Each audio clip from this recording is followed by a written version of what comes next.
60 seconds and counting. We are go for Apollo 7 at this time.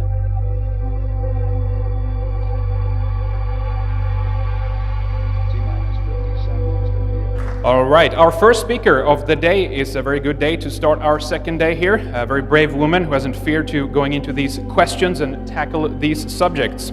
We need more like her.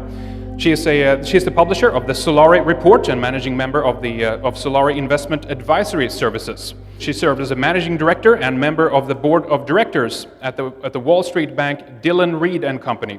She also served as assistant secretary of housing, federal housing commissioner at HUD, that's the Housing and Urban Development, in the first Bush administration, and was the president and founder of Hamilton Securities Group. Her work has been key in connecting the financial fraud and market manipulations with the financing of black budget programs, and a number of questions, of course, arise from this. There might be trillions of dollars worth of hardware flying around in the skies. If they control technologies like this, they most likely have advanced weaponry, and that in turn might have instigated a further push towards centralized control of the entire global financial system. Is this now that we've seen in the last few years from the financial crash and onwards? Well, she has helped to brought to light so many interesting questions and connections like this, and we're in for a real treat. Her website is solari.com, and her talk will be on the black budget. What does it mean to the US federal budget, the economy, and you? Please give a round of applause for Catherine Austin Fitts. Thank you very much.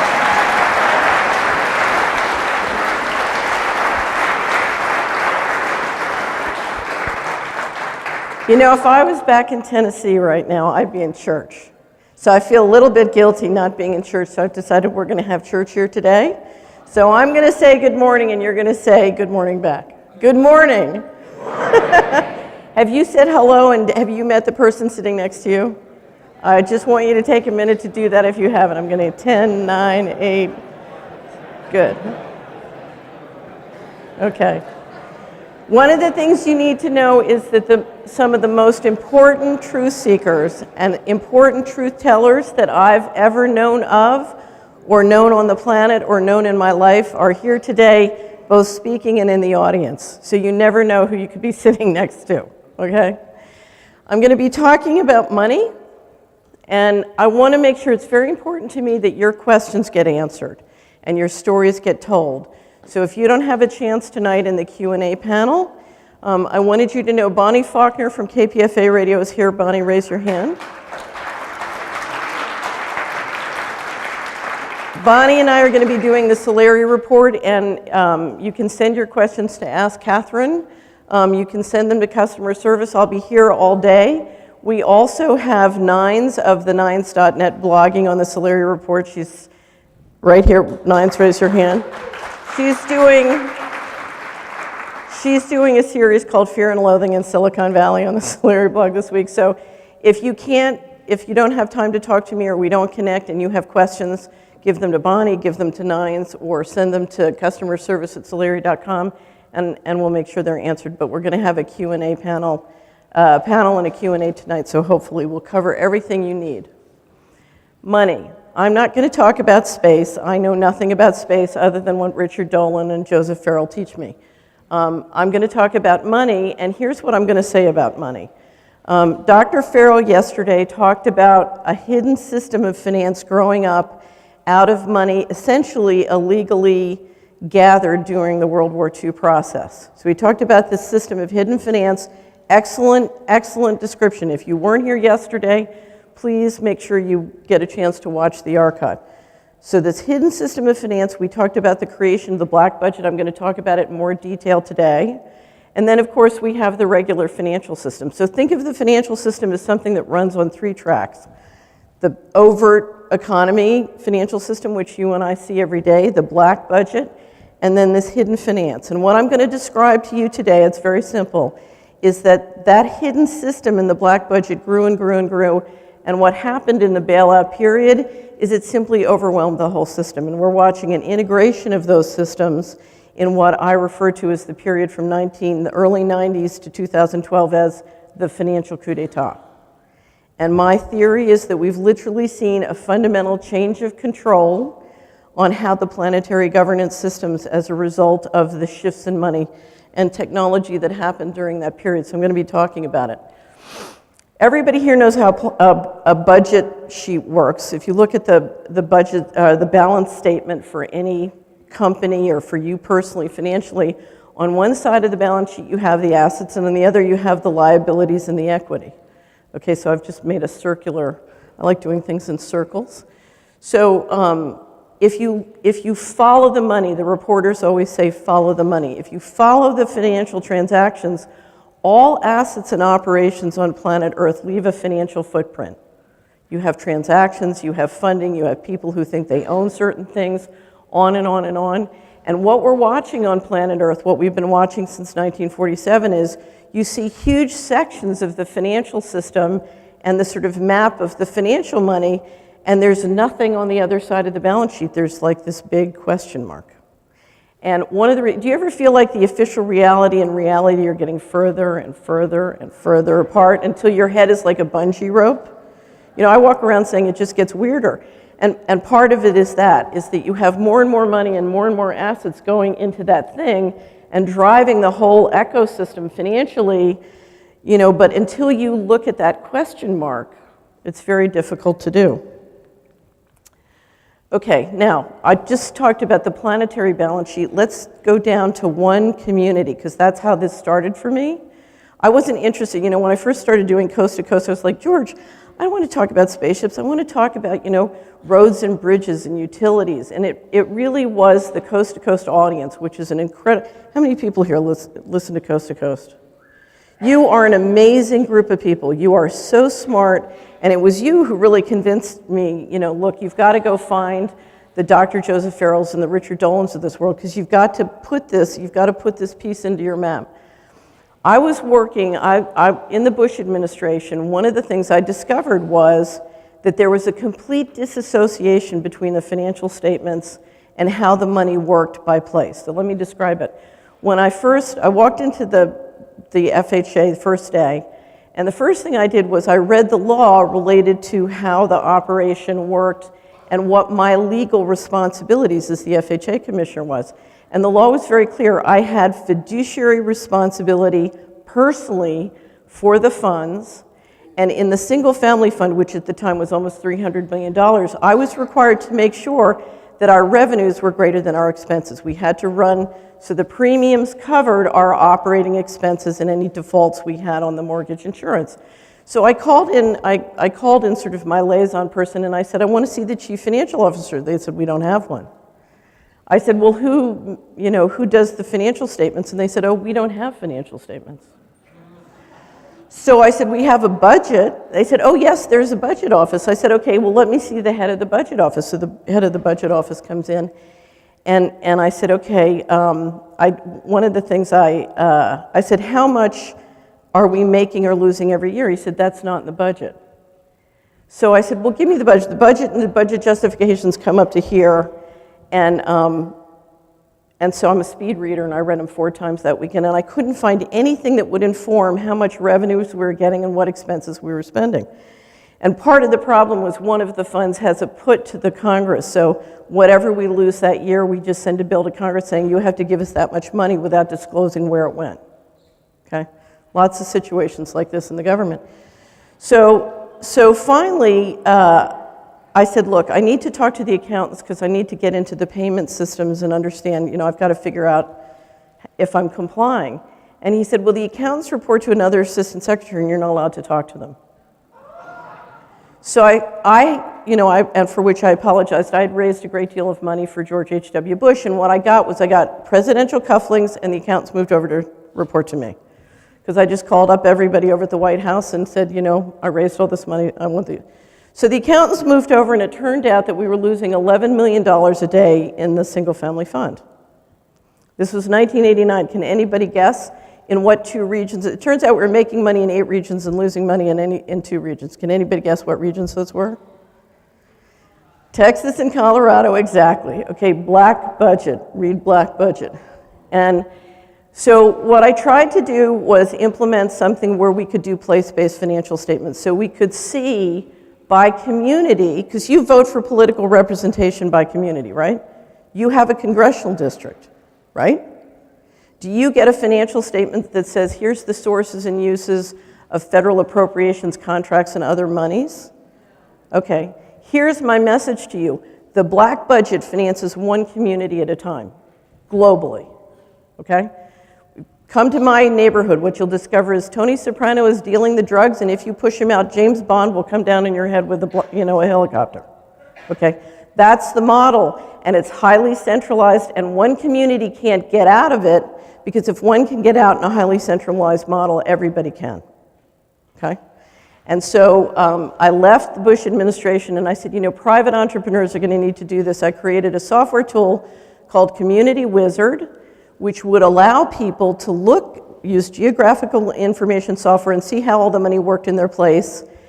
The Department of Justice seized it and kept it under lock and key, under court control for 6.5 years. When I finally got it back out of court control, the most valuable pieces were missing. And that's why I always say the housing bubble could never have happened. That level of mortgage fraud could not happen if you were looking at how the money worked by place. When I was the commissioner, I used to regularly get an inventory of where the foreclosures were in a place where I was going. So I'd fly to Dallas and I'd walk out and I'd look at that plot of land, and my inventory said we had 10 homes there, but we didn't. It was an empty lot. Okay? But if everybody had been getting the legally available financial disclosure, couldn't have happened. So one thing to keep in mind, if we're talking about real solutions, place-based financial disclosures are in fact an incredible opportunity, because all of the wealth that's being drained and destroyed can be reverse engineered. You can make money healing the situation. You can build financial models where we can make money healing the environment. We don't need to grow consumption. One of the mistakes I made, of course, was I started publishing maps of where the mortgage foreclosures are. This is a map of mortgage foreclosures in the area in South Central LA where the Dark Alliance allegations pertained. Turns out they were using mortgage fraud to launder some of the money. You can read all about it. I've written an online book called Dylan Reading the Aristocracy of Profits. It's at dunwalkie.com. Okay, so before we start this, we have to transcend the cover stories, okay? If you watch the press, and we're going to watch a little bit of press today, you hear 4 cover stories which are completely irrelevant, and we can't get into understanding what's going on this planet until we blow by them. The first one is corruption, okay? In the summer of 2000, I went to visit the Chief of Staff to the Appropriations Subcommittee that controls the 21 agencies, which include Treasury and the Department of Housing and Urban Development. Now, I was just trying to get my company paid. I was on a bill collection. And the Chief of Staff looked at me, it was somebody I didn't know, and they said, so remember, this is the senator who controls the appropriations to HUD. Okay, controls the HUD budget. It's the most powerful position, more important than the White House in terms of controlling the money. Congress controls the purse strings. So the Chief of Staff to this particular senator said, what do you think is going on at HUD? And I was just trying to get paid, so I was being discreet. I said, I don't know, what do you think is going on at HUD? And she looked me dead in the eye, flat, and said, HUD is being run as a criminal enterprise. Now, here's what's important for you to know. HUD at the time is on a matrix structure. HUD is controlled and operated by and with the New York Fed member banks, the Department of Treasury, the Department of Justice, and inadvertently some of the intelligence agencies in the military. And it is run by the largest defense contractors in the world, or it was then. So Lockheed Martin had the lead contract, $150 million a year to run all their operations. So you cannot run HUD as a criminal enterprise unless all of those entities are helping you run HUD as a criminal enterprise. That's not corruption, that's a system. That's a plan. I'm not going to get in it today. I assure you the housing bubble in this country, both the one we had in the 80s and the one we had in the 90s, was a plan. It was engineered top down from the highest levels of government. The idea that this is corruption or this is financing offshore villas and Ferraris for people on Wall Street. I never had an offshore villa, but I used to rent a Ferrari. And I assure you, we're talking about money on the scale of a leveraged buyout of the planet, which is essentially what I think the financial coup d'etat. We're not talking about corruption. This is a system.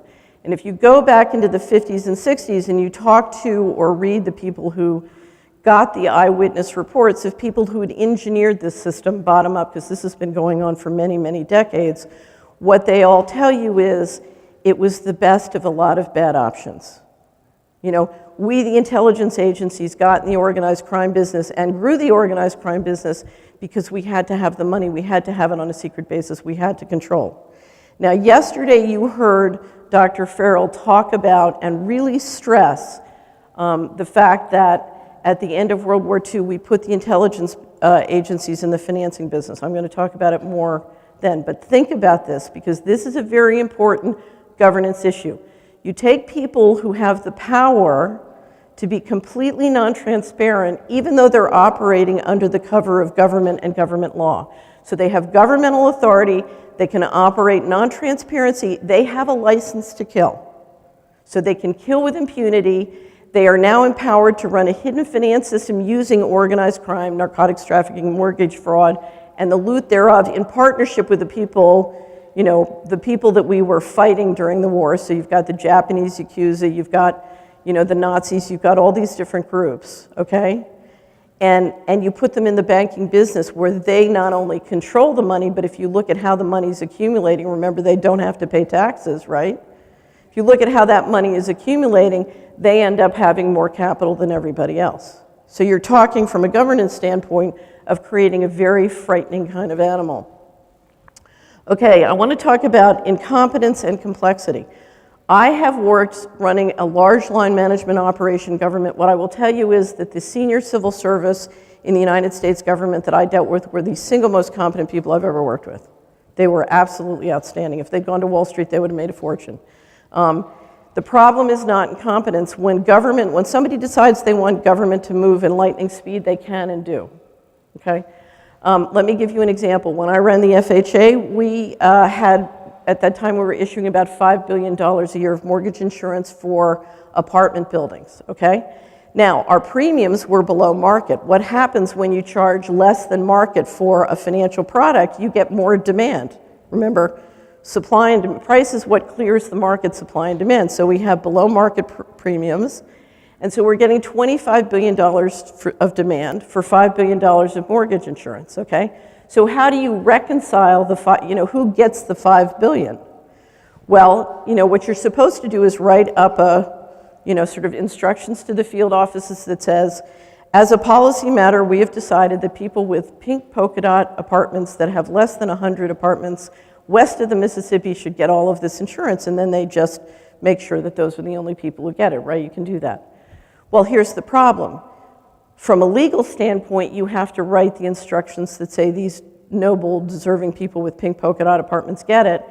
But if you're going to run successful campaigns and if you're going to feed the black budget, you need to make sure that these insiders get it. So what do? You set up an unbelievably complicated process. All the applications come in, you gridlock, and then the right lawyers get the right $5 billion, and it comes right through the process. And when the other $20 billion come in and say, wait a minute, we have pink polka dot apartments, what happened? You say, oh, those dumb bureaucrats, they're so incompetent, okay? And then when that doesn't work, you say, well, it's really very complicated. We have a very complicated process, and it's interesting. One of the things I love about doing what I do is if you look at who my audience is, who I work with, who I talk with, they're people who are willing to deal with the complexity we need to unpack this. And the speakers you're going to hear from today have spent a lifetime unpacking the complexity to try and get back to some simple basics of what's going on. The last thing I want to stress is, please, there is much going on in the world that inspires anger or emotion, but I want to stress that our situation is far too serious for the luxury of unbridled emotion, okay? This is a dangerous situation. We're dealing with a lot of serious risks, okay? And one of the things I can promise you, having worked on Washington and Wall Street, most of the people I dealt with and worked with in Washington and Wall Street were as fine a people as I've ever known. I cannot explain what's happening by the fact that they're bad guys. Now, have I watched people who I work with who I thought were good guys behave in highly irresponsible, unethical, and evil ways? Yes. So I'm not saying I forgive them. There's some of them I'm constantly calling names. I always give Goldman Sachs a hard time. I used to work there. But please don't try and explain what's going on just with saying they're evil and we're good, because one of the things we have to deal with is the fact that this system is implemented one community and one household at a time all around the world, and we are all guilty, indirectly or directly, okay? We all have to take responsibility, not because that's the right thing to do, but that's how we get our power. It's by dealing with me and changing me and working outward from that that I gather power, and that's what we need in this situation because we're up against a lot of power.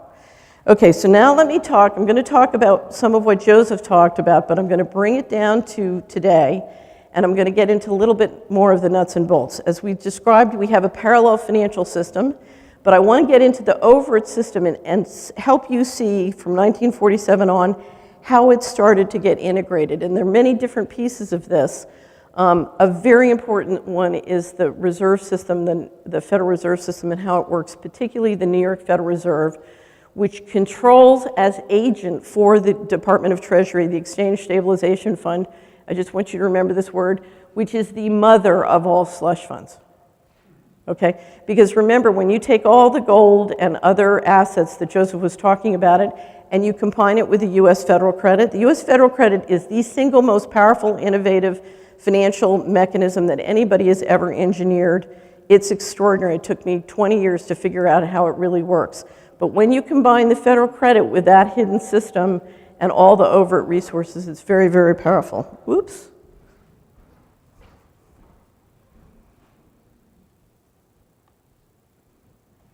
Okay, federal housing finance. There are many different parts of the government that have been used as slush funds, has been used to grab money for the black budget, but one of the ones we all know about is the mortgage fraud, and it's the one I know the best.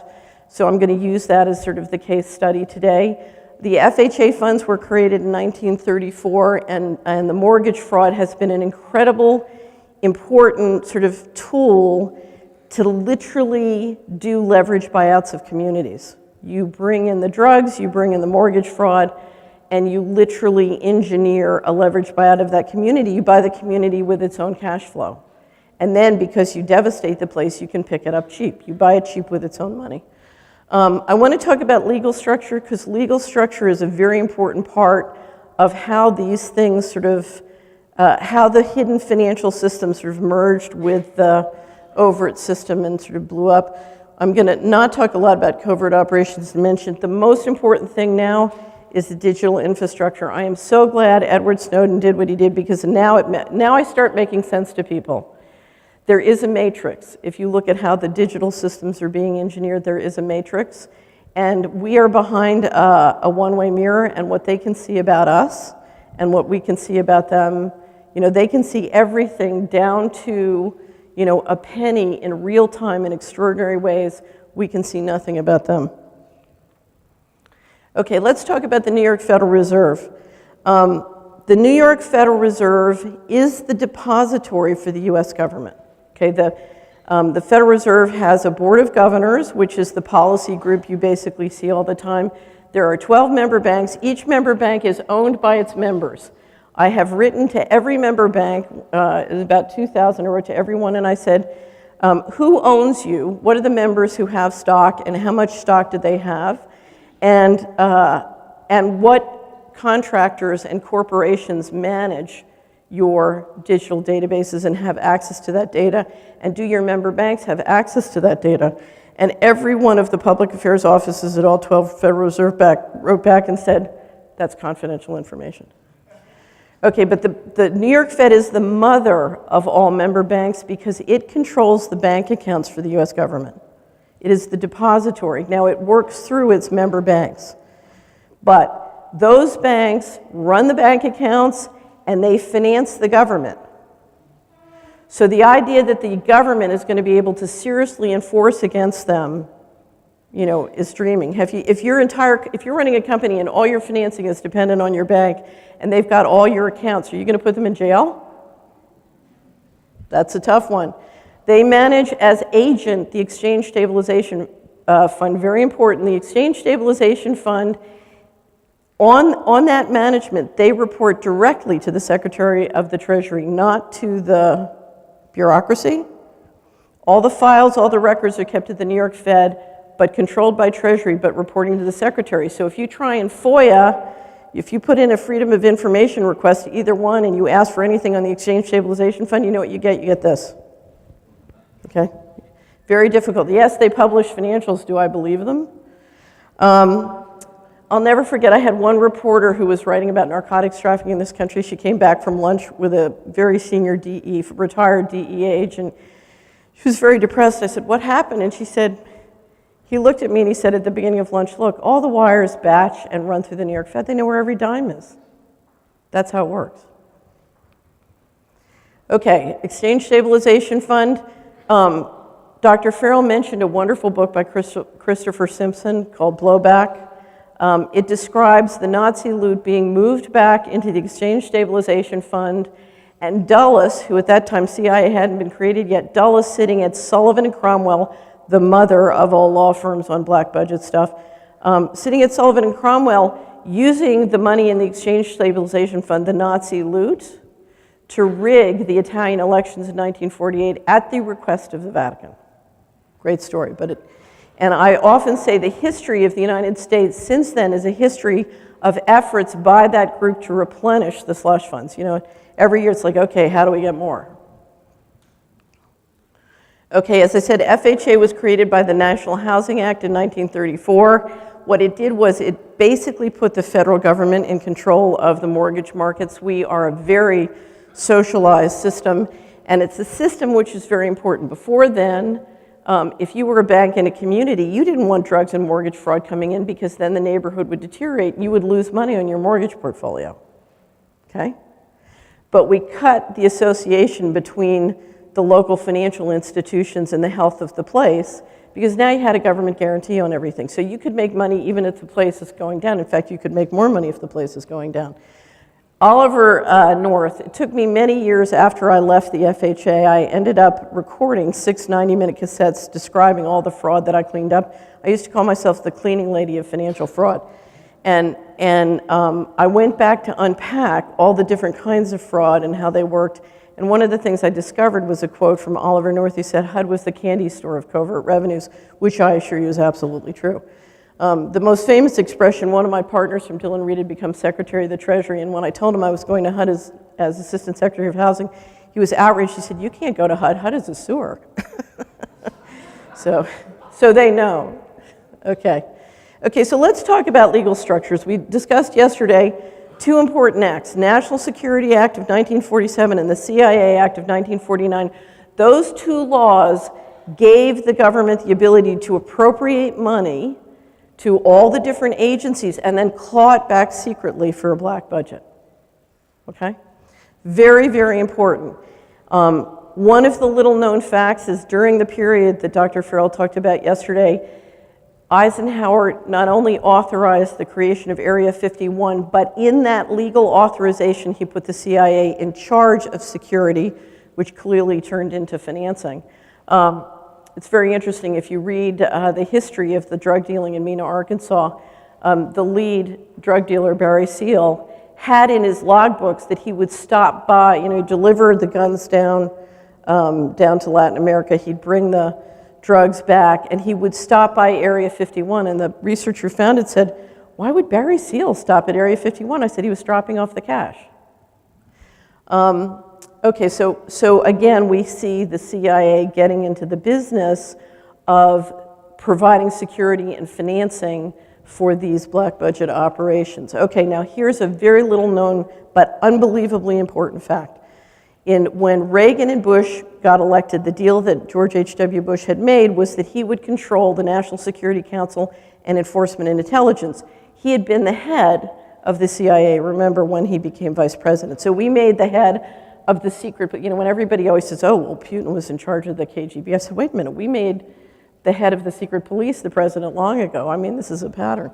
So one of his deals was he would control that line, which is unbelievably invisible and very powerful to most taxpayers and citizens. So what he did was they implemented an executive order that would allow them to use all the money in the government, including the black budget money, to pay private contractors to do highly classified work. Okay? Now what you're talking about is creating a mechanism that can deliver and can borrow an infinite amount of money globally, okay, and deliver all of that money to private corporations on a non-transparent basis to deal with the most powerful, valuable technology in the world. Now, what do you think is going to happen? When I became assistant secretary, if you look, I see a very different government than you do, because what I have to tell you, ladies and gentlemen, there is no government. To have a government has to have information sovereignty and it has to have financial sovereignty. The United States government has neither. When you look at 21 agencies plus the military and intelligence agencies, what I see is 5 defense contractors who control all the databases and the collection of data and aggregate it into one. I have an article called The Data Beast, one data beast. Okay? Now, when I was at HUD, the largest contractor at HUD was Lockheed Martin. At that time, in 1989, they were paid $150 million a year to run the IT and payment systems. It later changed to ADS, but they were there then. And sure enough, if I needed data on my, basic data on the subsidies and some of the things going on financially in my operation, and I tried to get it from Lockheed, they would refuse to give it to me. I went back in several years later. Our company was hired on competitive contract to be the lead financial advisor. Same thing happened. Tried to get the core data I needed from Lockheed Martin. They wouldn't give it to me. Okay, so as assistant secretary, I didn't have the power to get the most basic data from Lockheed Martin about an operation which I'm legally responsible for. Okay, and that was 1989. You can imagine what it's like now. Okay, another part of the legal structure which is important to understand: memorandum of understanding. A memorandum of understanding is something 2 or more agencies write to each other, and it's kind of an informal understanding that has sort of the power of regulatory implementation.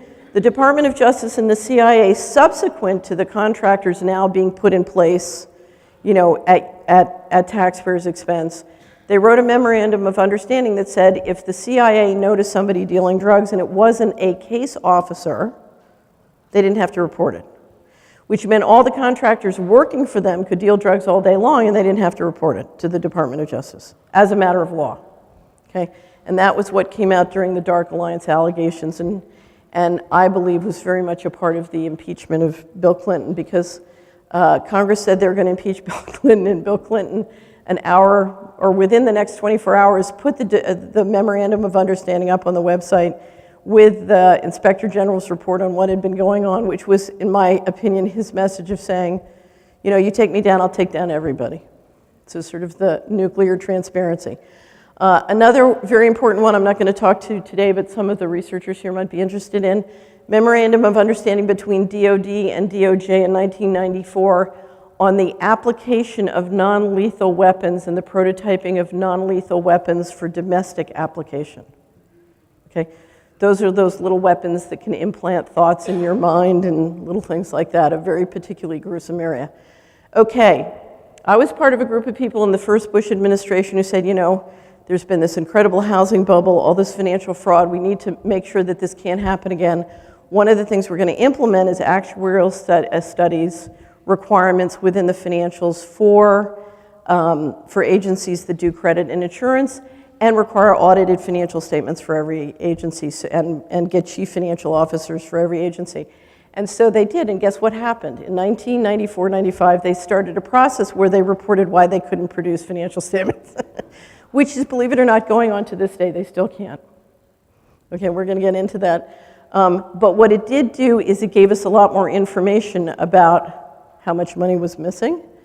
And finally, I'm going to talk later about the sort of coup de grace of turning the financial system into something that's a very integrated basis. In the second Bush administration, the National Security Council was given a waiver power to waive the requirements for corporations doing government business to report their earnings according to SEC laws. Okay? So all of the defense contractors, for example, could continue to operate in the stock market, in the bond market, in all the securities markets, and didn't have to have their financial statements be accurate. Okay? Okay. Covert operations, one of the most important pieces of making this whole system go. You know, you can't buy everybody. Not everybody's motivated by money. Control files. Okay? You know, for many years, control files were things that were developed by covert operations in neighborhoods. You remember J. Edgar Hoover's Dirty Pictures? Now, if the NSA can listen to everybody and everything and see all your financial transactions, et cetera, it's pretty easy to build a control file. When I was assistant secretary, there was one cabinet secretary who used to say to me, you know, because I would refuse to do illegal orders, and after about the third refusal, he said to me, you know, I'm looking for the dirty pictures on you. I'm looking for your file. I said, you're not going to find it. They have the power, if they can't find anything on you, to make it up. You know, and I spent 11 years and $6 million proving that they made it up. But not everybody's willing to spend 11 years and $6 million. So, you know, if you don't have a control file, they'll just invent it. COINTELPRO, we all know. COINTELPRO was a program that the FBI ran from 56 to 71, where they planted agents and disinformation to try and stop groups who were organizing for a whole variety of purposes. I'm sure everybody in the room, one way or another, has dealt with the subsequent programs, of which there are many. Finally, one of the things I'm not going to get in today, but there's a history. One of the things I want to tell you is if you have a job which touches on enormous amounts of financial fraud, I want you to think about moving to another job. I'm not going to tell you that it's wrong of you to do financial fraud. What I'm going to tell you is places that have a lot of data on financial fraud tend to blow up. Okay? So, for example, when I was the FHA commissioner, you know, the black budget fraud in Region 6 was the worst. When I first got the place-based cash flow estimations that I had the accountants do once I had them move over to me, I took a look at, I got the ones for Region 6, which included Texas and Arkansas, so you had the Bushes and the Clintons in one region together. And I got the financials, and I called the regional manager, who was one of the best people we had in the whole system, and I said, Sam, guess how much money you lost last year? He said, oh, I think we broke even. I said, no, you lost $1.2 billion in Region 6 last year. I'm flying down. So many years later, we came back and we were hired as financial advisor. One of the things we were doing was helping to auction off the defaulted mortgages. And we had to go into Region 6 and get the defaulted mortgages, which were in Oklahoma City. They were in those files were in Oklahoma City. And before the sale, I thought, you know, this makes me uncomfortable because, you know, this is going to include all the defaulted loans from Arkansas and the Arkansas Housing Development Agency, which at the time was rumored to have laundered some of the money in Arkansas. I said, I'm uncomfortable about this. Sure enough, we never got the files. They blew up in the Murrow building. Okay? If you study, Barbara Heinegger is here, one of the best researchers on 9/11. If you study 9/11, what you will discover is, if you look at the financial documents that were in Building 7, were in the World Trade Center related to government securities fraud, were in the Pentagon. You know, the Pentagon said right after it, well, I guess now we can't do we can't do the audit financial statements because our accounting office blew up. So just remember, be careful. You don't want to stay too long near fraudulent or data about fraud. Okay, the digital infrastructure. The digital infrastructure makes so much of this go because it makes it possible for you to centralize an unbelievable amount of stuff and do it through the systems without people realizing. So there were 7,000 people working for me when I was Assistant Secretary of Housing, and I assure you, the only guys who were in on the deal were a very few number of accountants and IT guys. I've gone back and kind of unpacked it. But this is what makes it go, and part of it is because the government is run by private banks and private corporations, and they are absolutely non-transparent, and a lot of it is behind this national security law, including the national security waiver. I cannot tell you how important the destruction and suppression of place-based financial statements like Community Wizard was. So if you want to undo the trance between reality and the official reality, one thing you can do is network within your place and start to figure out how the money works and where the opportunity is to reverse it, because the opportunities to build new income and jobs, both small business and entrepreneurs, is incredible, and get the value of the real estate up. Very important PowerPoint, centralized control of payments and systems.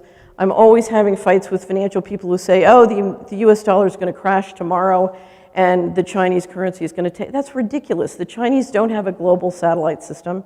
You know, the backbone for the financial system are cables that run under the ocean, clearing systems, the internet, which are more and more moving onto the internet platform, and the satellites. Okay, so he who controls the sea lane and the satellite lanes controls the global currency. Okay, now you need more and more violence to do that, and we've used plenty up till now.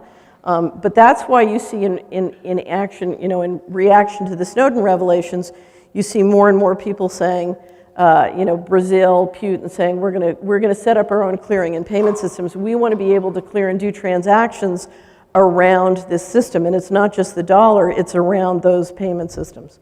When the sanctions started, everybody was talking about Putin can't buy a Coke with a Visa in Moscow without the CIA knowing it within 10 seconds. And in fact, that's true. And so you see Putin now passing legislation so he can set up local payment systems, and Visa and MasterCard, et cetera, can't do that. Globalized satellite systems, over the next 10 years, one of the reasons you're seeing so much emphasis on encouraging people to get interested in space is the competition. As financial transactions in the global currency moves onto the internet platform, the squabble and the issues over managing the suborbital platform are going to be enormous, okay? And so space is going to get unbelievably important in the overt economy, not to mention what's going on in the covert. And of course we know with the Patriot Act, smartphones, cell towers, the Internet of Things, everything is getting much more invasive. The one-way mirror. Okay, this is my favorite. We have a cartoonist who makes cartoons to help us laugh about these things. This is my favorite cartoon that he ever made. We have a UFO that says Lockheed Martian. We're kind of picking on Lockheed today. I apologize to the guys at Lockheed because, there are many other companies. And on this side we say, we convene this hearing to investigate the loss of $4 trillion the Department of Defense has somehow misplaced. Mr. Secretary, pass out the DOD's ledgers. And he says, Mr. Chairman, wouldn't you know it, but it appears a UFO has abducted our accountant and all the files. That's next. You watch, that's coming. Okay, so I was sitting with my attorney in 1998 or 1999, or let me step back. In 1997, I had a subsidiary of my company, and we had an advisory board of the top pension fund managers in the country. And they were helping us try and figure out how we could re-engineer government money and dramatically improve the productivity in the US economy. And one of our goals was to make sure that we could improve the performance of the retirement funds so that the baby boomers could afford to retire. Because the pension funds had made a great deal of promises, and the question was, how can they achieve the performance they need to provide for those retirements? And we felt that if you re-engineered government money by place, 3,100 counties, you could get dramatic improvements in both performance and wealth. So they were helping us, and we kind of I thought we had figured it out, and I came and made this presentation about here's what we do and here's how we do. We'd taken it to OMB. OMB loved it. And the head of the largest pension fund in the country, CalPERS, anybody here a beneficiary of CalPERS? Okay, California, largest pension fund in the country, California, public employees. The head of CalPERS froze and he said, you don't understand. It's too late. They've given up on the country. They're moving all the money out starting in the fall. They're moving it to Asia. Now, I thought what he meant was they had implemented the World Trade Organization. They were rebalancing the global economy. We're going to outsource a lot, and I thought he meant the pension funds were going to reallocate to the emerging market, which is the right thing to do because that's where the growth was going to be, much higher growth rate. So I thought he meant they were going to reallocate the overt money.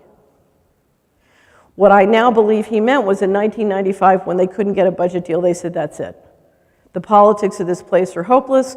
We're going to stop trying to come up with a legal solution. We're just pulling the money. We're getting out. And we're going to let them stew in their own juices when all the money's gone, which is essentially what happened. Now, I got clued into this. The next year, I'm sitting with my attorney who's reading the HUD financial statements. I'm litigating with HUD and the Department of Justice. And she says, oh my God, I just looked at the HUD financial statements. They still haven't produced audited financial statements, but what they disclosed is they had $59 billion of undocumentable adjustments. That's more than 100% of their appropriations that year. Remember, you're running a huge, at that point they had about 400 or 500 billion in a mortgage insurance fund, huge. So we started to look and notice that we were getting reports from around the government that literally trillions of dollars was going missing. So I teamed up with a reporter in Washington, fabulous investigative reporter named Kelly Amir, and Kelly began to write stories about this in Insight Magazine, which is a magazine that gets delivered to every congressman and senator's office once a week. So this is not something they miss. So she wrote, why is $59 billion missing from HUD? Cuomo leaves HUD in shambles. Okay, all of this was going on under Cuomo, including the engineering, the housing bubble. He's now the governor of New York. He's high in the polls. So crime pays. Okay, the cabinet inside HUD's financial fiasco, a financial fiasco in the making. Rumsfeld, so we get into DOD, money missing from DOD. Okay, so we finally decide to take all this information and wrap it up into a huge cover story. She's got full support from the editor. I do calculations that show, people in Tennessee are losing, $5,000 per person. We do all these per person charts and graphs and everything. And I said to Kelly on September 9th, 2001, Sunday, the story was going to hit Congress's desks on Friday. So that was 12, 13, 14, about the 15th, it would land on their desk. I said, nothing is going to stop this story from going mainstream now. Big mistake. And so we all know what happened on 9/11, including blowing up the largest dealer of government securities, Cantor Fitzgerald, at the top of one of the World Trade Centers. When the article came out, it was delayed. It came out 2-3 weeks later. Nobody noticed. They were too busy getting more money from HUD. One of the things Kelly tried to do, push very hard to get the controller of the currency to publish the contracting budgets. Who's managing this? Because I assure you can always get the money back if you can hold the contractors responsible.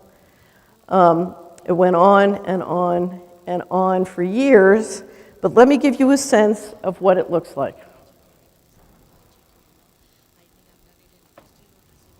Pentagon, the day before 9/11, Secretary of Defense Donald Rumsfeld declared war, not on foreign terrorists. The adversary is closer to home. It's the Pentagon bureaucracy. He said money wasted by the military poses a serious threat. In fact, it could be said that it's a matter of life and death. Rumsfeld promised change, but the next day, the world changed. And in the rush to fund the war on terrorism, the war on waste seems to have been forgotten. My 03 budget. It's doing this again, so I'm going to run all the videos in one from the hard drive.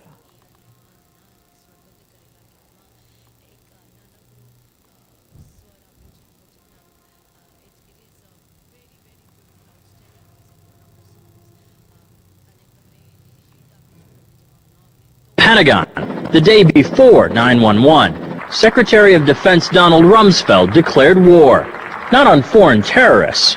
The adversary is closer to home. It's the Pentagon bureaucracy. He said money wasted by the military poses a serious threat. In fact, it could be said that it's a matter of life and death. Rumsfeld promised change, but the next day, the world changed. And in the rush to fund the war on terrorism, the war on waste seems to have been forgotten. My 03 budget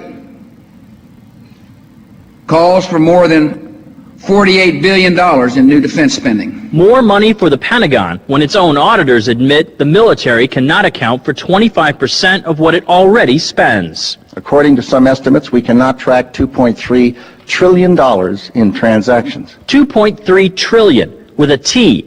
That's $8,000 for every man, woman, and child in America. First question. My second question, Mr. Secretary, according to the Comptroller General of the United States, there are serious financial management problems at the Pentagon, to which Mr. Cooper alluded. Fiscal year 1999, $2.3 trillion missing. Fiscal year 2000, $1.1 trillion missing. And DOD is the #1 reason why the government can't balance its checkbook. The Pentagon has claimed year after year that the reason it can't account for the money is because its computers don't communicate with each other. My second question, Mr. Secretary, is who has the contracts today to make those systems communicate with each other? How long have they had those contracts? And how much have the taxpayers paid for them? Finally, Mr. Secretary, after the last hearing, I thought that my office was promised a written response to my question regarding the 4 war games on September 11th. I have not yet received that response, but would like for you to respond to the questions that I've put to you today, and then I do expect the written response to my previous question, hopefully by the end of the week. Question, please. The second question,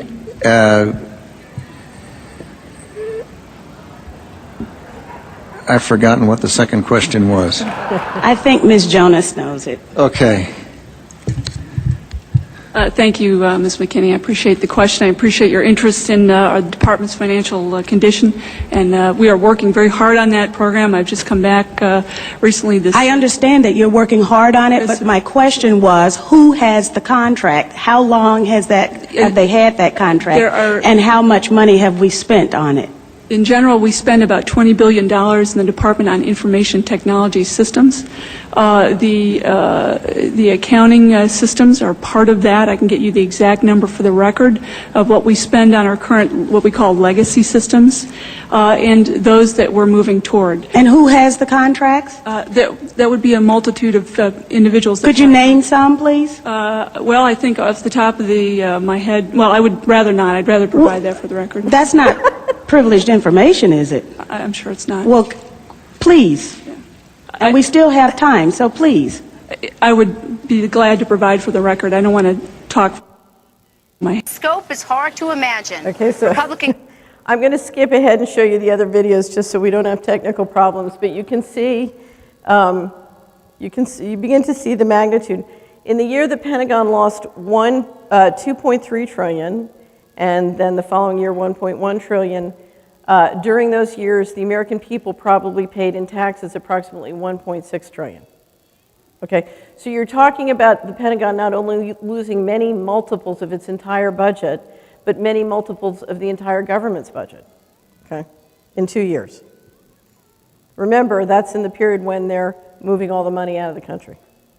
Okay, so let's keep going. We're going to fast forward to the bailout. Joining us now to help us figure out what this all means. Congressman, thank you very much for joining us for Happy Hour. I saw you quoted, you're using the analogy to the birth of Christ, that we wouldn't have spent as much money since his birth, that this big old bailout. Very interesting to come up with that. Well, it's even worse than that. It's if we spent $1 million a day every day since the birth of Christ, we wouldn't get to $1 trillion. And we're likely to lose far more than that. You know, having $23.7 trillion at risk basically is about 1.5 times all the money that every man, woman, and child in America produces. The entire gross domestic product's only about 17 trillion. So this is an amazing amount of money at risk. And it's okay to have it at risk in order to get America moving again. What's not okay is what we're going to hear from the special IG tomorrow, which is he's being locked out of any kind of oversight, reporting, transparency, all the things we were promised. He's missing, Ed, is this. We had... Okay, so he was just talking about the bailouts that Treasury did during the financial crisis. So Cynthia McKinney testimony, I think, was around 2003, 2004. We move up a couple years to the bailout period, and we have Treasury do an incredible amount of bailouts, but we also have the Federal Reserve in on the game, so we have Representative Grayson. National tragedy, an economic disaster that took place barely a year ago.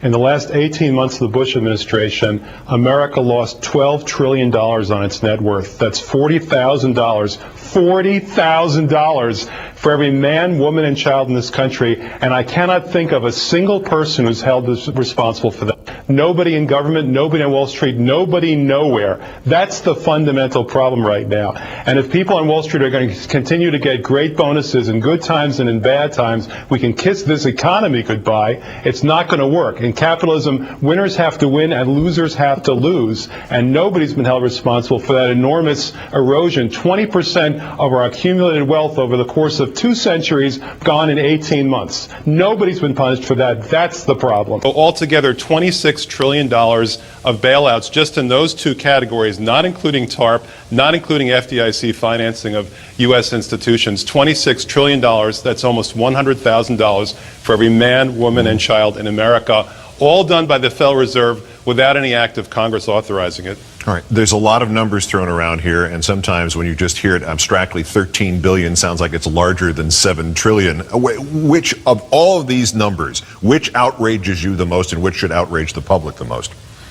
I think that we can all agree the trillions of dollars that were extended by the Federal Reserve to the banks in the form of corporate welfare. What they did is they took our money, the U.S. dollar, the fact that they control the currency, the fact that they have control of the money supply, and for the first time in history, and I'm talking about in the 100-year history of the Federal Reserve, they played favorites.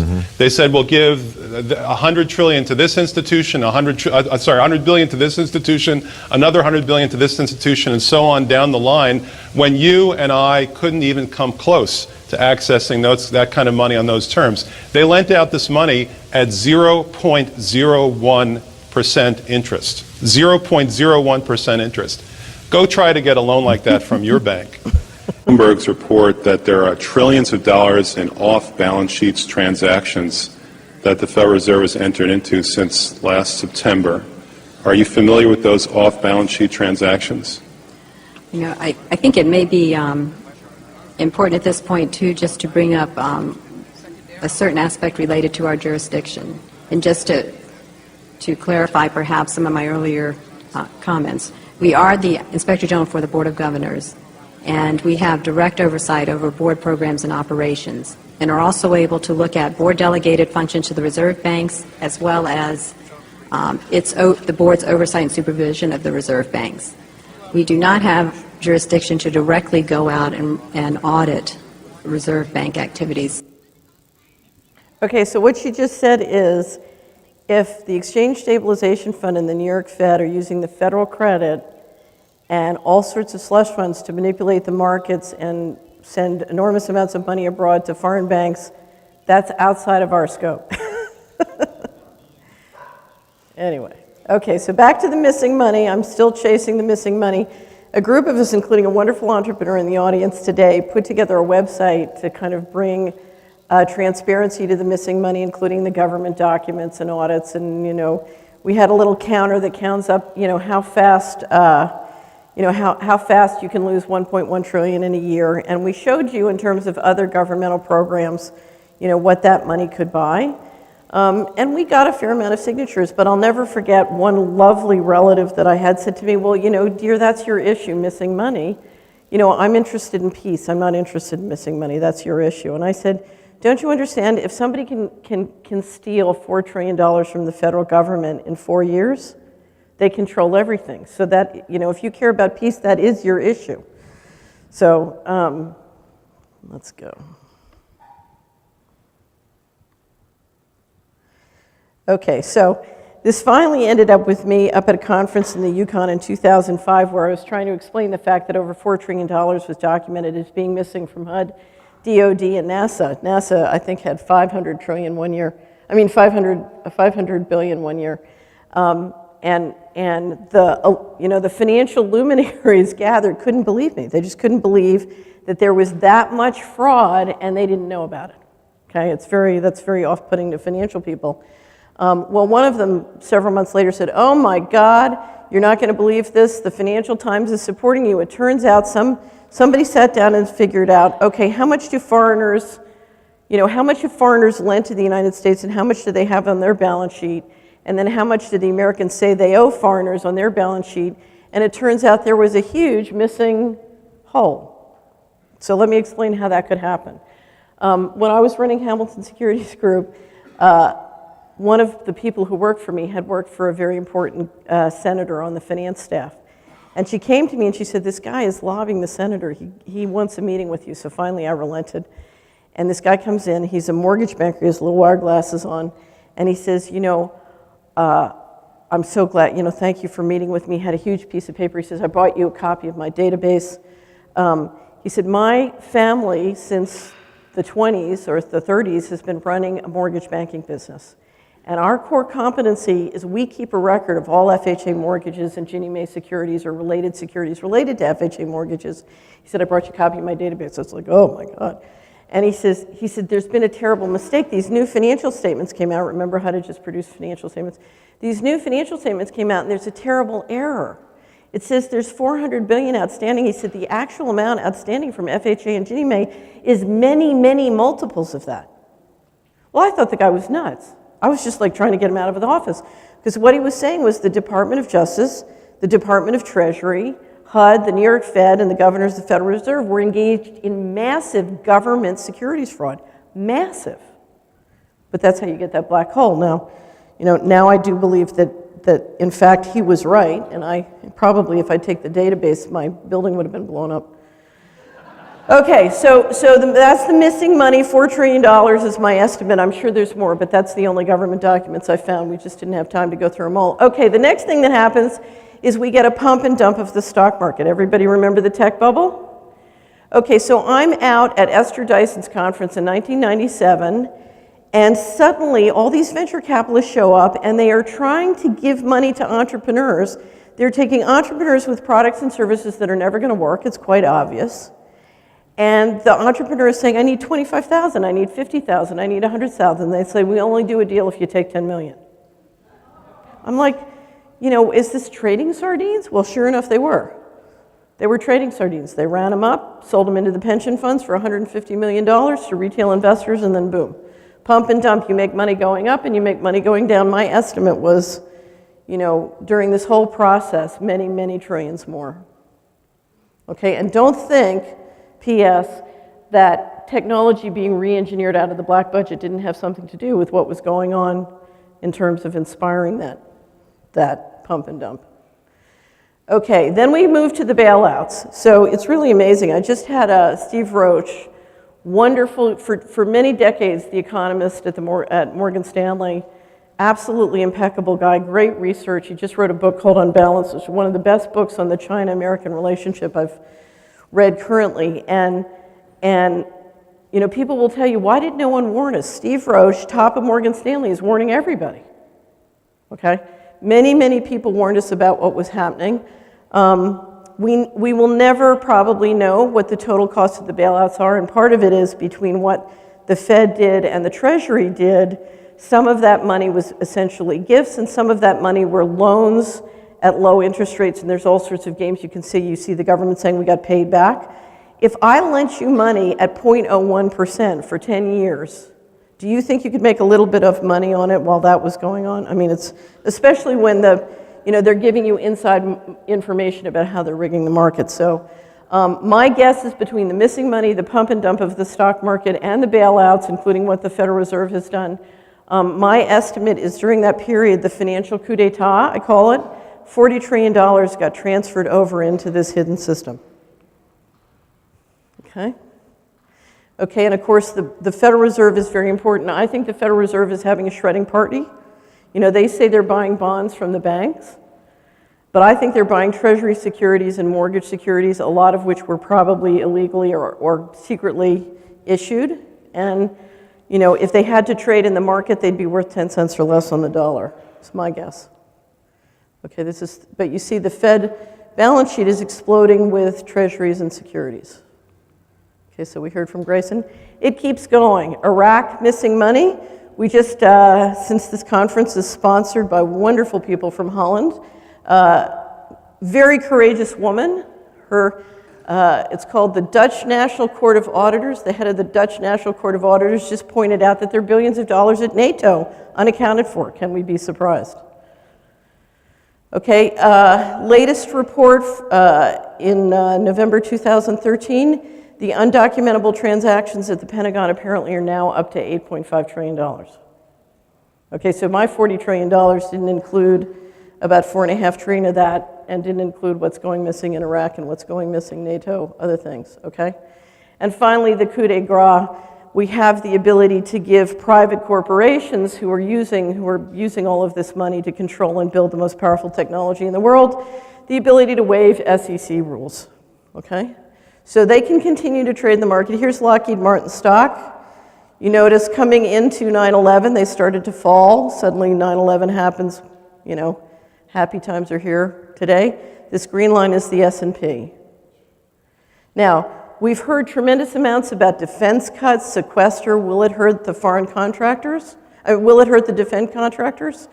I would submit to you that if you move $40 trillion out of these different legal systems and into a new system, that you can earn enough money, dividends and interest, to pay the ongoing costs of a global government.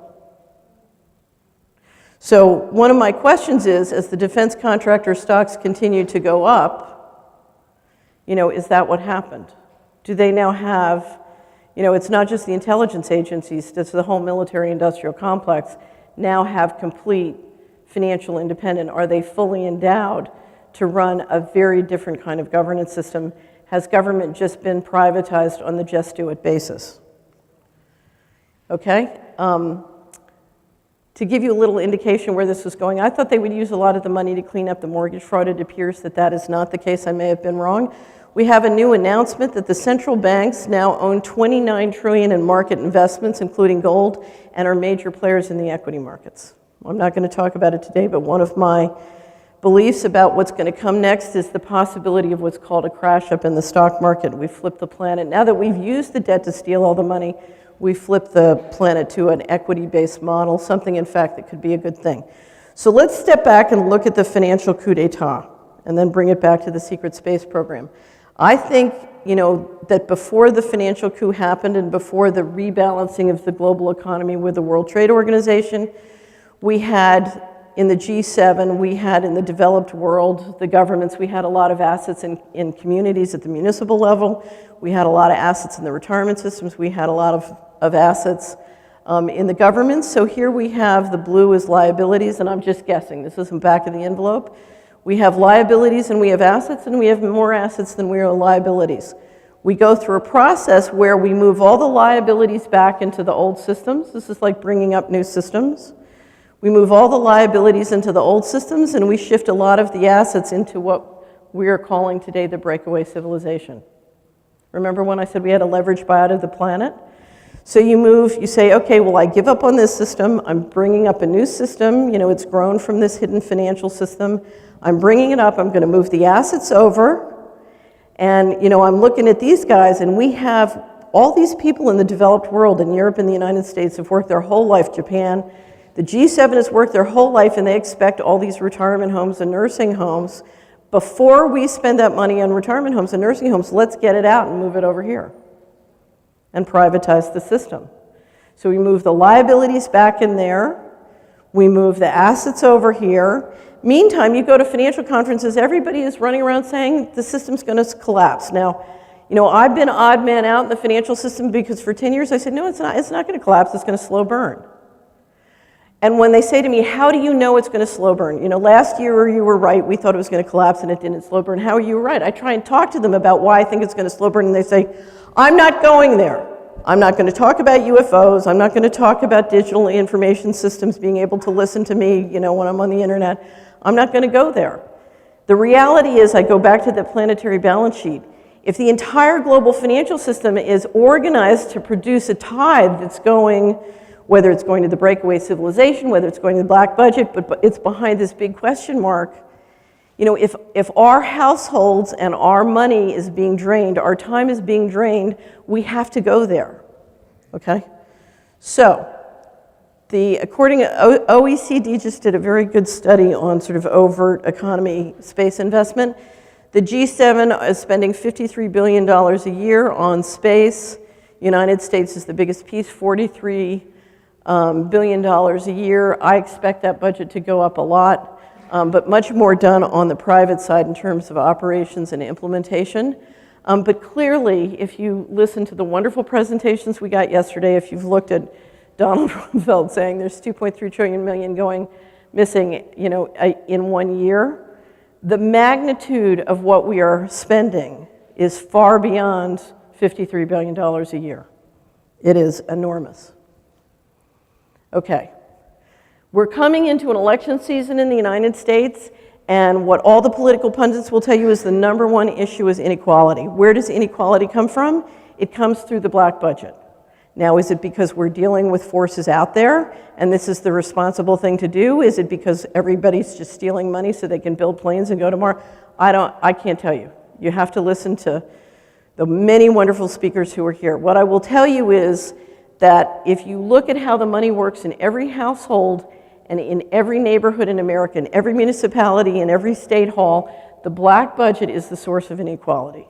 We have a centralized system, and it is taking the most powerful technology financed by the taxpayer and shifting it into private hands without, it's sending the liabilities in, but it's taking the assets. So we have a systematic skim of advanced technology and assets. We are creating private endowments with our resources that we don't own or control. One-way mirror, but most important, the power of this group is they have the ability to kill with impunity. And when it comes down to a food fight, if you look at all the Congress people, and there are many, many great government leaders who've tried to do something about this, and they are concerned for their safety and the safety of their families. So one of the issues about real solutions is, how do we support them in a way that's effective? Okay, Declaration of Independence, one of my favorite pieces of the law in this country. We hold these truths to be self-evident. All men are created equal. They are endowed by their Creator with certain unalienable rights. Our freedom comes to us by divine authority. Okay? Unfortunately, the Creator did not send enforcement that we could trust. We have to be the enforcement. Okay? Now, I will tell you as a financial matter, because that's my beat, that's what I care about. The Securities Act of 1934 passed, or one of the rules that promulgates that you have beaten into you when you are on Wall Street, is something called Rule 10b-5, and let me read it to you. Rule 10b-5, promulgated under the Securities Exchange Act of 1934, makes it unlawful for any person in connection with the purchase or sale of any security, let me skip to B, to make any untrue statement of a material fact or to omit to state a material fact necessary in order to make the statements made in the light of the circumstances under which they are made not misleading. Now let me tell you what that gibberish means. What that means is if I ask you to put money in something, whether it's a college education or a house or anything else, I am obligated under the law to tell you anything that could impact your assessment of opportunities and risks. If I ask you to buy a house it's not a security, so if I ask you to buy a bond that finances a municipality and I don't tell you that I know that black budget narcotics trafficking is about to wreck the value of that house, and the value of that bond, that is a violation of 10b-5. I can go to jail as an investment banker or an investment advisor for doing that. What I have to tell you is with the financial coup d'etat and the integration of that hidden system in the overt financial system, we have reached a point where we have to go there. We have to look at these issues. And I commend you for being here today because you're the people who have had the courage to do this both in the audience and watching over the live stream. You are willing to go there. And we have to go there if we're going to start to bring reality, an official reality, back into something that doesn't give me a headache. Okay? It is a material omission not to look at this. And you need to start quietly in whatever way works for you to help the people in your life begin to deal with that. Okay, what can I do? There are millions of things we can do. What you need to do is to reverse the drain in your life, okay? You are being drained by the black budget, okay? You are being drained by this gap between reality and official reality. And the first step is simply to reverse the drain in your life. It's just like they tell you on the planes, put your own oxygen mask on first, because you need more oxygen, and then you can help the guy sitting next to you, okay? And one of the things, people always say, I have no time, so I just have to show you this, because this is my bugaboo. When I was on Wall Street in 1984, interesting year to have this happen, I overheard a conversation I wasn't supposed to hear about entrainment subliminal programming being rolled out on TV. We have a wonderful Solari report on entrainment technology with Adam Trombley, and I strongly suggest to anybody that they sort of understand this stuff. But the latest numbers just came out, Cover Wall Street Journal last week or the week before. The average American now watches 10 minutes more of TV every day, 2 hours, 46 minutes. This is San Mateo County. In the census of 2010, there were 720,000 people in San Mateo. That means if that number is correct, that means the average person in San Mateo watches 1,000 hours a year of television. San Mateo, with a population of 720,000, 750 billion hours a year watching TV. That is the equivalent in the government of 363 full-time staff equivalent. Okay? So do me a favor, take an hour, 2 hours, a couple of hours out of your TV watching time and say, how can I use this time, given what I learned at this conference, to shift and stop the drain in my life? Think of it like a parasite. Sometimes I call the system the tapeworm. You know, stop feeding the tapeworm, and stop feeding the tapeworm in a way that protects your time and money so you start to get more energy. There's a very famous situation. I once accosted a congressman from Tennessee at a town hall meeting. I love to go to town hall meetings and talk to Congress people, including the good ones, because there's some wonderful Congress people who've tried very hard to do something about this. And it was right after 9/11, and I said to him, you know, there's $3.3 trillion missing from the Department of Defense, and he was on the Appropriations and the Budget Committee. And you know what he said? In front of all my neighbors, he said, yes, I know. A light one, I mean, you should have seen my neighbors. They're like, because where I come from, you know, $1 is a lot of money. Our average income in my county is $24,000 a year, so 3.3 trillion is a lot of money. So he said, yes, I know. And I said, what are you doing about it? And he looked at me stunned. Remember, he's on the Appropriations and Budget Committee. He said, nothing. There's nothing I can do. Okay, so I wrote a long letter to his office describing all the different things he could do, and I'll make sure we put it up on the Solari Report blog.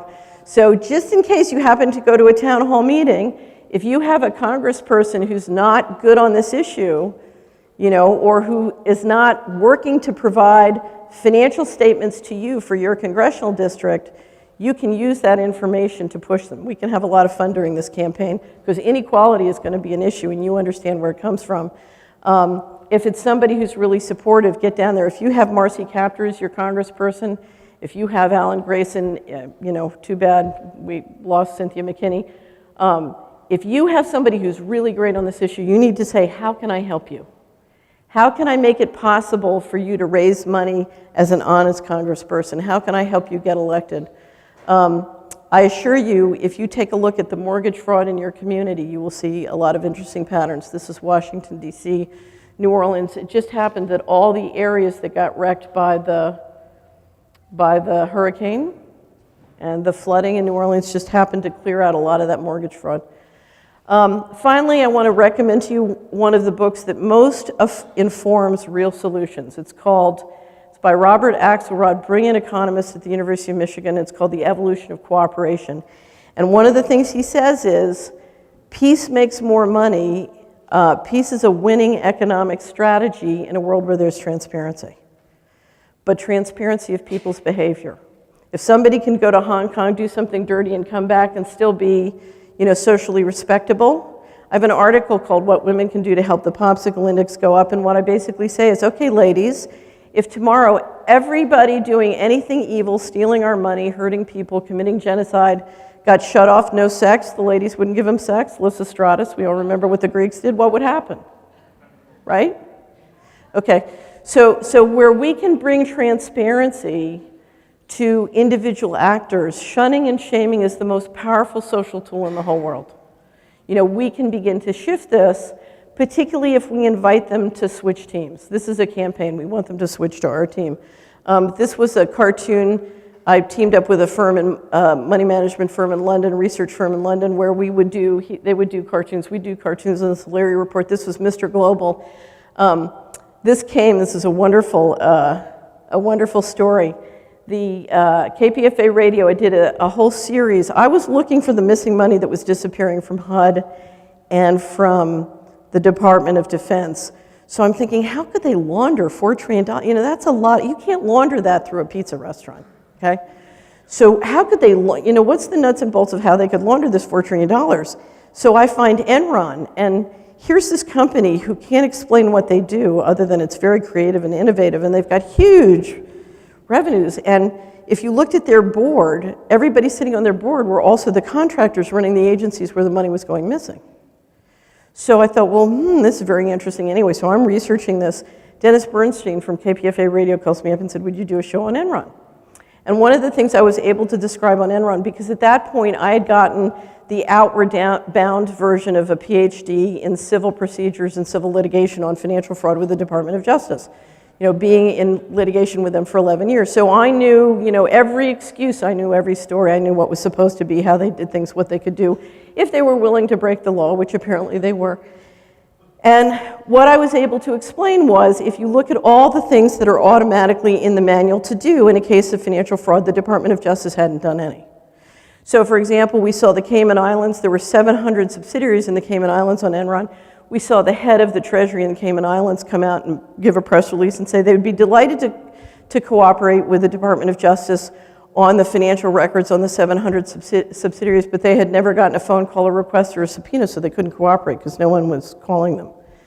So anyway, but I was able to prove that the contractors who ran the systems for the enforcement at the SEC and the Department of Justice had asserted control of the Department of Justice and SEC systems and were owned and operated by the people sitting on the board at Enron.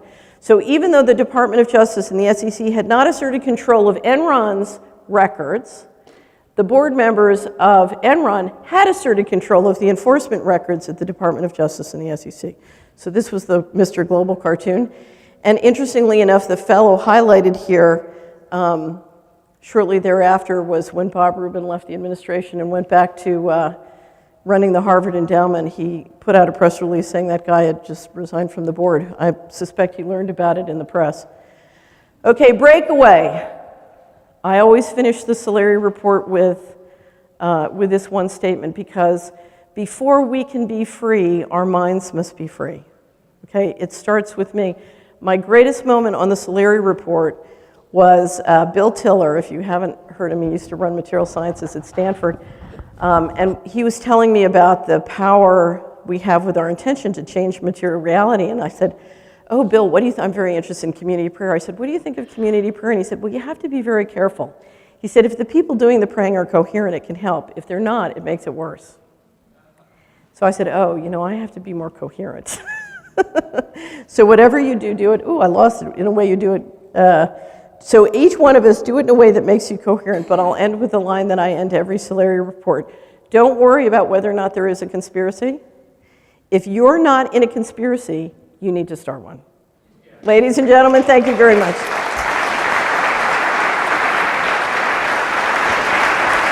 Okay.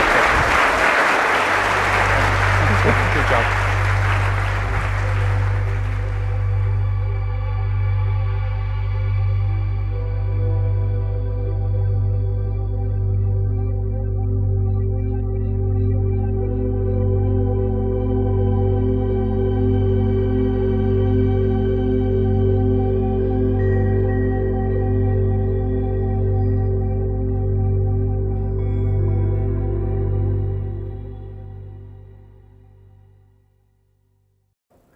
And one of the, do you ever feel like the official reality and reality are getting further and further and further apart until your head is like a bungee rope?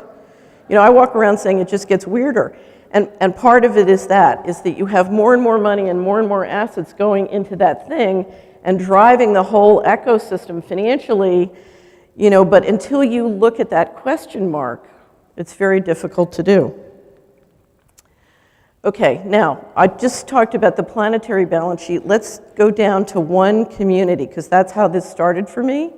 I wasn't interested, when I first started doing coast to coast, I was like, George, I don't want to talk about spaceships. I want to talk about, roads and bridges and utilities. And it really was the coast to coast audience, which is an incredible, how many people here listen to coast to coast?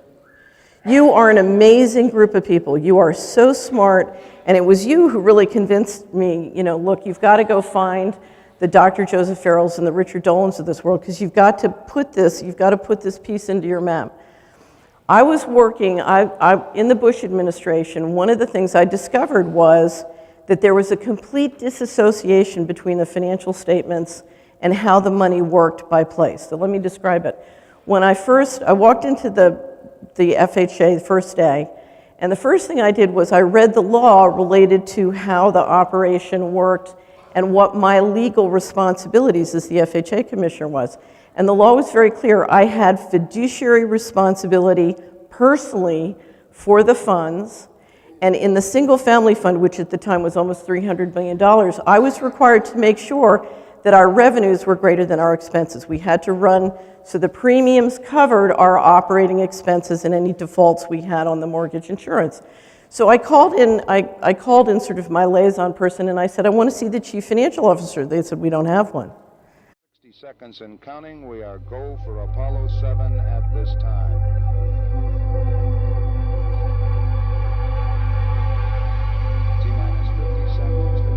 All right, our first speaker of the day is a very good day to start our second day here. A very brave woman who hasn't feared to going into these questions and tackle these subjects. We need more like her.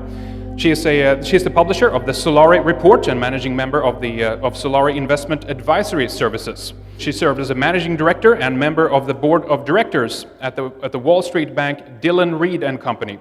She also served as assistant secretary of housing, federal housing commissioner at HUD, that's the Housing and Urban Development, in the first Bush administration, and was the president and founder of Hamilton Securities Group. Her work has been key in connecting the financial fraud and market manipulations with the financing of black budget programs, and a number of questions, of course, arise from this. There might be trillions of dollars worth of hardware flying around in the skies. If they control technologies like this, they most likely have advanced weaponry, and that in turn might have instigated a further push towards centralized control of the entire global financial system. Is this now that we've seen in the last few years from the financial crash and onwards? Well, she has helped to brought to light so many interesting questions and connections like this, and we're in for a real treat. Her website is solari.com, and her talk will be on the black budget. What does it mean to the US federal budget, the economy, and you? Please give a round of applause for Catherine Austin Fitts. Thank you very much.